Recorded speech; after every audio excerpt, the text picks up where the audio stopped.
Joining me now, Kristen Welker from NBC's Meet the Press. Good morning, Kristen. Tomorrow will mark the one-year anniversary of the Hamas attack on Israel. How do you think this war is going to affect voters when they head to the polls next month?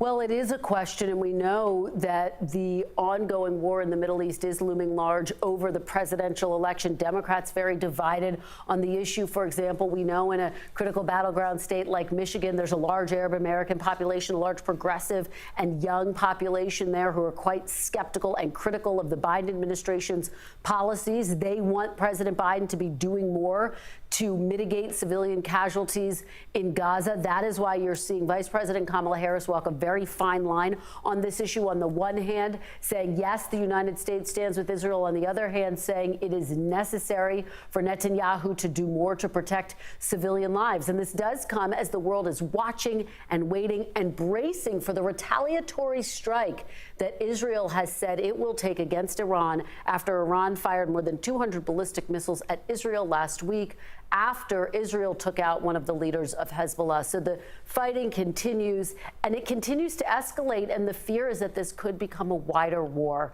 that could further ensnare the United States. And Kristen, here in Georgia, we have a lot of counties, a lot of people picking up after an unprecedented storm. Of course, Hurricane Helene came through here.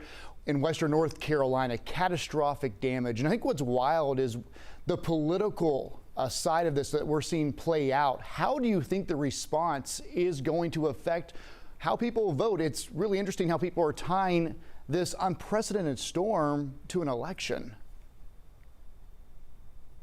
Yes, and I think there's just a concern about the practicality. Will this make it more difficult for some people to get to the polls or to submit their ballots? So I know that the state is working overtime to make sure that that is not the case, but that's part of why you're seeing the dissemination of misinformation, including former President Trump accusing the Biden administration of not trying to get aid to some Republican strongholds. That's just not the case. The administration says that's patently false. The governor himself ticking through all of the money that has been given to the state as well as the resources. Having said that, obviously there are still people who feel as though they're not getting help fast enough. So there is a question about what the impact might be, but state officials saying that they are working overtime to make sure that people will be able to cast their ballots in this election.